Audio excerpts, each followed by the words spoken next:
Chris, Bo Nix got halfway through his rookie year. What have you seen from him on tape as he's kind of gone through this year? I think he's progressing. Been a fan of his since he was at Auburn and he went to Oregon.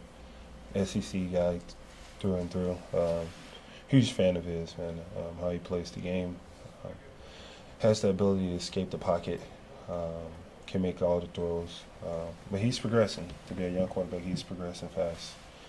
They do a little design run stuff with him sometimes too, right? Is that a challenge you guys don't usually see every week? Yeah, similar to Josh Allen. I don't think he has the big play moments of Josh Allen, but he's very comparable in a lot of things he does in the scheme. They're running with him, whether it's getting him in open field, keeping the ball in his hands on certain downs and distance, and giving him the ability to play with instinct. So I think it's for us to prepare, making sure we're able to keep him in the pocket and get after him. Chris, these last 3 weeks with Mike out, Felix got 30-plus snaps in each game. What did you see from him in this run, as Mike kind of gets back into the mix? I think Felix is moving in the direction we want him to. We've got a lot of high hopes for Felix. When he coming into training camp, his snap count was going to come up after last year, and I think he's been answering the call well, especially with us having some guys down because of injury.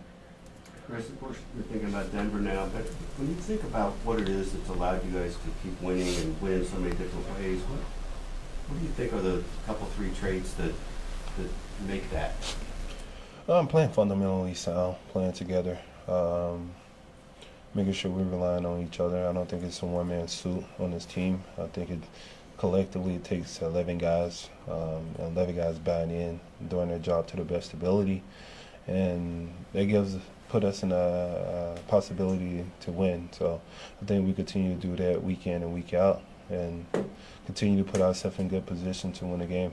And I'm sure that's all about culture in some ways. When you think of the culture of this team or describe the culture of this team, how do you define it? I think it go hand in hand, cultural and also players. Every culture don't have a Pat Mahomes. Every culture don't have a Travis Kelce. So when you say cultural, you got to talk about players too. It go hand in hand. But when you think about the culture of it, it's like it's a team-friendly type of culture, man. Everybody is happy-go-lucky around here. Everybody is excited to be in the building. I think this is a place and a space where we enjoy coming into. I've heard different stories about other organizations, and it's exciting to come in the building and work for this organization every morning. So, Chris, when you got maybe that split second, particularly third down, when you're deciding where to line up, kick outside, whatever it may be, how many factors are going through your mind? What are your different considerations? Whether I'm getting the slide, the game, how much I'm getting the slide. What is the best lineup, the best matchup that I can feel like I can win immediately, and also the play calling. I just don't do my own thing. When in your career did you kind of begin to, they let you have the ability to do those things? When Spags allowed me to. When was that? Was there a moment where he's like, I know what you're doing? Spags might beg to differ. I think it's a accountability thing between me and Spags. We have a lot of interpersonal meetings amongst us before the game and leading up to the game, and what I'm comfortable with, what he's comfortable with, and certain schemes and certain play callings, I'm able to exercise my rights and go outside or go inside, depending on what play or what formation they show. And sometimes I overdo it at times, It's like taking a blitz. It's like a calculated risk, right? I take a lot of calculated risk, So high reward, no reward. So it's a catch-22. Chris, was there a period of time where you were trying to negotiate the point with Spags and you was just, nah? I mean, how did that process go? We're still trying to negotiate. We're still in the process and that point of still negotiating. He's stubborn. He's very stubborn, but we're slowly easing him up to agree to a lot of different things he's not comfortable with. It's a work in progress. Has there ever been a time where you went back to the sideline and he looked at you like, What was that, or you been like, hey, I thought I really had this part? Like, has there ever been a time like that? It's been multiple times. Well, like I tell Spags, just like you blitz, right? You seen something on film that you thought was there, and like a blitz that doesn't get there. You seen something that made you want to blitz, right? So I seen something on film that made me want to line up in the 9 technique when I was supposed to have been in the 3, okay?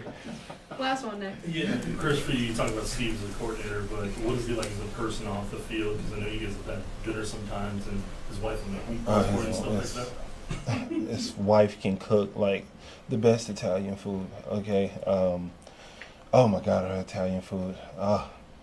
She makes a really good meatloaf also. Well, shout out to Miss Bags. She's amazing. She do so much for this defense that unspoken for, and she doesn't get her flowers. I'm here to give her flowers. But Spags is a heck of a guy. You know, one thing about it, he loves his wife, and he reminds us of it every day. He's very lucky to have her. And he's a man of God. He leads by faith. And he has his favorites, you know. Like Nick Bolton is his favorite. I'm probably his fifth favorite, close to last. It's like, no, Spags is a great guy, man. Spags is a great guy. That's my guy. That's my guy. When you talk about, you have certain guys in the building where you can depend on them for anything. Spags is one of those guys. Prime example, Mike Pinnell. Don't mean to tell Mike business, but it's on Twitter, okay? It's not fake news. Mike got his car stolen this week, right? So I went and told Spags. I wasn't letting Mike my car. I said, Spags, Mike got his car stolen. And Spags, that's when you want to use my car. Just what type of guy he is. I told Spags, thank you for lending him your car because I can't afford to lend him mine. I only have one. Y'all have a beautiful day.